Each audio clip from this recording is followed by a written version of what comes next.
نادي ارسنال النهارده بيخسر من سبورتنج لشبونه وبيودع دوري الاوروبي.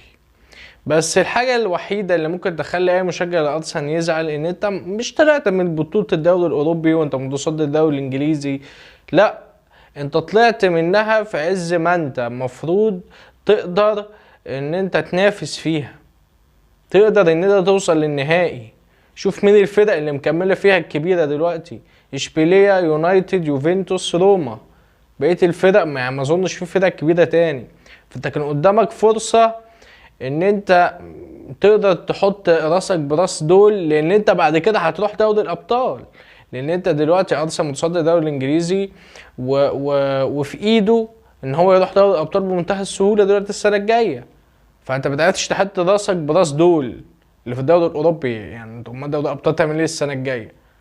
واللي هو انت المفروض جبت صفقات اصلا. بالنسبه للمشجعين ارسنال انت كده جبت صفقات، خد بالك، جورجينيو وتروسارد وجيسوس وزيتشينكو. هو كده ملاك ارسنال مفتكرين ان هم كده جابوا صفقات، واخد بالك. يعني اللي هو ده الاستثمار القطري خلاص بيخلص في يونايتد، وهتشوف بقى هيصرفوا قد ايه. خلاص ده على الملعب نفسه، مش على ما بالك بقى الفريق يعملوا فيه ايه. عندك نيوكاسل شوف هيصرف ازاي، او عنده امكانيه للصرف واحده واحده بيبني. شوف عندك السيتي عنده امكانيه للصرف ازاي. شوف تشيلسي. خلاص الناس دي كلها تقدر تصرف. فانت يعني الدرس اللي تاخده دلوقتي كمشجع لارسنال ان لازم الفريق يدعم اقوى من كده. لازم. شوف ساليبا وتومياسو لما اتصابوا، هولدنج، مين هولدنج ده؟ ما مشيش ليه مع ديفيد لويز والعالم سقراطيس ومصطفي والعالم اللي ما يعلم بيها الا ربنا دي؟ ها قاعد بيعمل ايه في النادي ده؟ ده على الله ان شاء الله خالص خالص، ده مش موجود في الوجود، ده على الله. هنسميه هولدنج على الله بعد كده. ايه ده؟ ايه ده بجد؟ ما مش مستوى خالص يلعب في ماتش زي ده. شوف عندك مارتينيلي النهارده خربها، وتروسارد خربها، الكرة اللي جت في العارضة دي خربها خالص.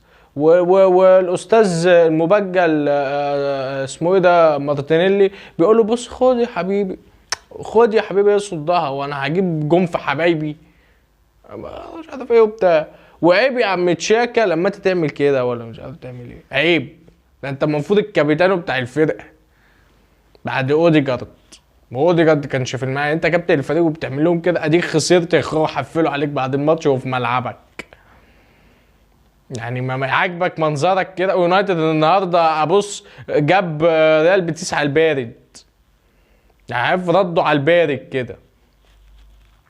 هو المفروض على الورق ريال بيتيس ده اقوى من سبورتنج لشبونه اصلا، واخد بالك.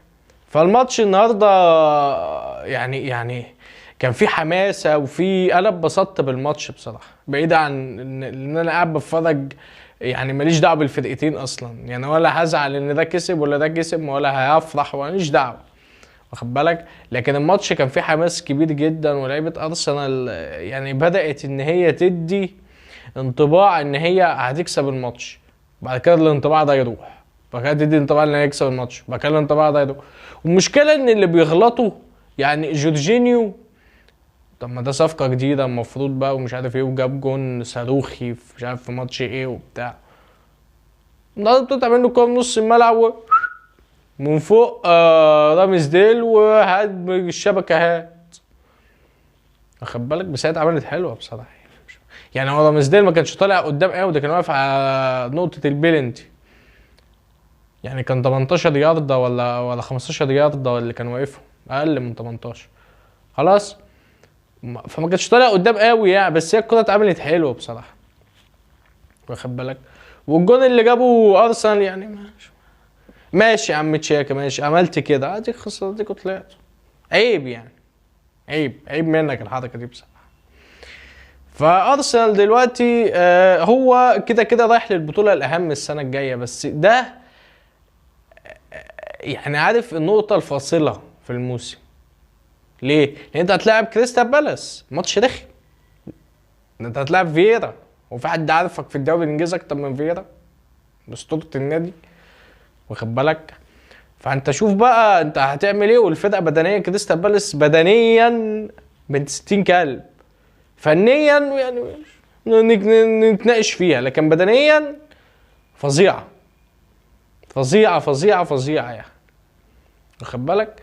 فانت هتدفع تمن ده الموسم كله يا عم ارتيتا، ولا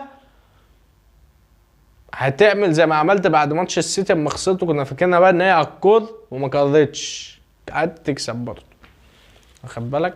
بس انا مش عايز اطول في الفيديو، وتابعوني بقى على مواقع التواصل كلها، عندنا يوتيوب وفيس وتيك توك وتويتر وانستجرام، في كل حته هتلاقي كل ده في الوصف. سلام عليكم.